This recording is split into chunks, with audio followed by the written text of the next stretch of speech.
Assalamualaikum warahmatullahi wabarakatuh. Kami akan mempresentasikan mengenai nutrisi, media, dan pertumbuhan mikroba untuk mata kuliah mikrobiologi farmasi. Adapun kelompok kami yaitu ada Sri Anissa Wahyuni, ada saya sendiri Syifa Salsa Hanifah, dan ada Tias Hazaitu Zahra.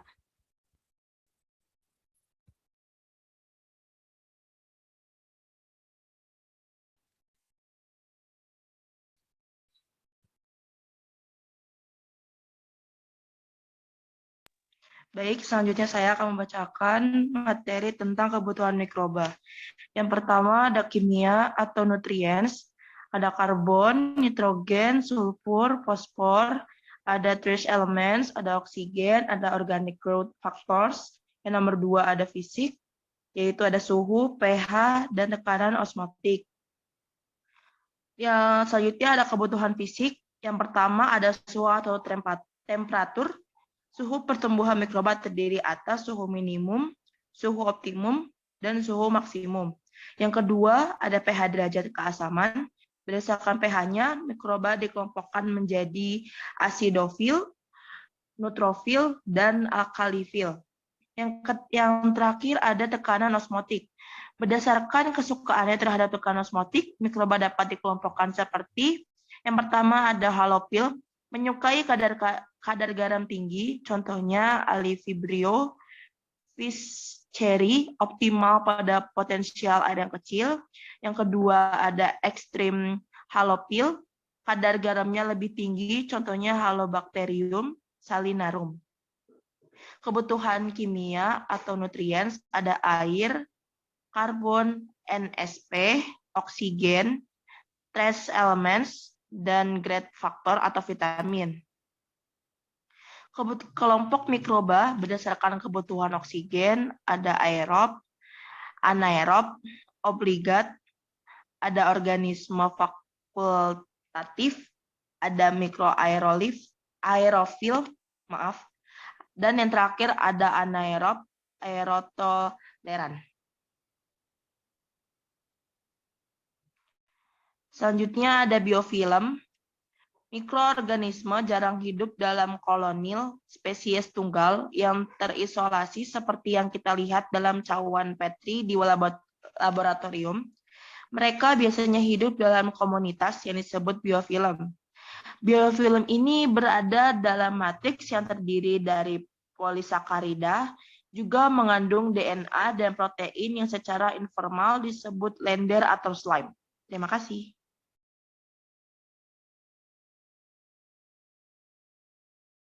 Baik, selanjutnya ada media kultur mikroba. Media kultur ini bahan nutrisi yang disiapkan untuk pertumbuhan mikroorganisme di laboratorium, menyuplai kebutuhan nutrisi mikroorganisme. Yang pertama yaitu ada chemically defined media, yaitu media yang mengandung bahan kimia yang ditentukan. Lalu ada kompleks media, yaitu secara kimiawi tidak terdefinisi atau tidak diketahui secara pasti. Ada reducing media, yaitu media dan metode pertumbuhan untuk mikroba anaerob. Lalu ada macam-macam media. Yang pertama adalah ada selektif media yang mengandung senyawa menghambat pertumbuhan organisme yang tidak diinginkan. Yang kedua ada diferensial media, mengandung senyawa indikator untuk mendeteksi produk metabolisme tertentu. Yang ketiga ada enrichment kultur media kompleks dengan nutrisi tambahan yang tidak ditentukan, misalnya darah. Dan ada bentuk medianya yaitu padat, cair, dan semi padat. Ada media definite versus kompleks. Untuk media definite ini yaitu komposisi kimia yang sudah ditentukan, biasanya menampilkan warna juga lebih cenderung bening dibandingkan media kompleks, karena berasal dari bahan natural dengan bahan alam yang komposisi kimianya tidak diketahui, hanya mengandung pepton dan asam amino. Untuk media kompleks yang sering digunakan di laboratorium, media nutrien agar, komposisi media nutrien agar ada pepton, beef extract, sodium klorid, agar, dan air. Dan selanjutnya ada media selektif, diferensial, dan enrich. Untuk media selektif, yaitu media yang mengandung penghambatan mikroba yang hanya memberi dukungan mikroba yang diinginkan. Ada media diferensial, yaitu media yang memberikan indikator untuk Staphylococcus epidermidis, Staphylococcus aureus. Bisa dibedakan karena mengandung indikator.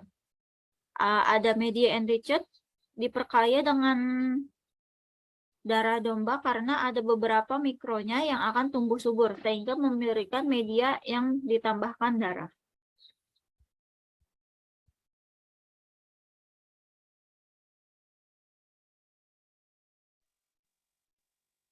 Baik, untuk selanjutnya ada media padat versi cair.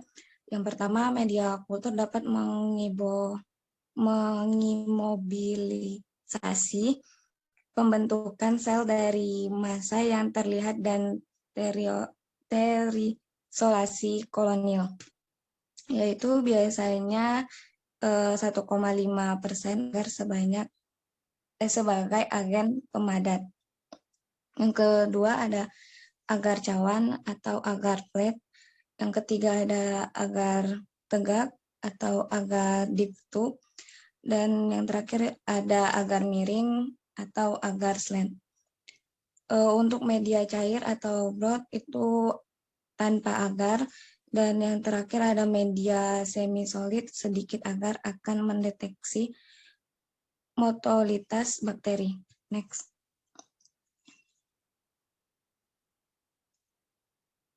Metode kultur mikroba di sini ada yang pertama, jika memiliki kultur mikroba akan menghasilkan klonil-klonil.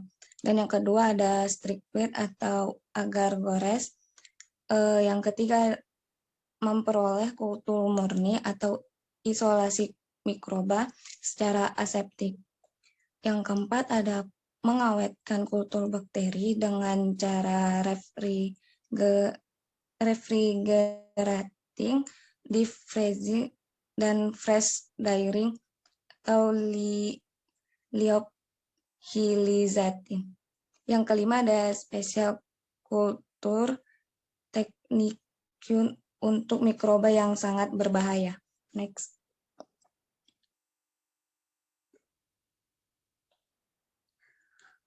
Untuk our competition, yaitu ada replika DNA terlebih dahulu.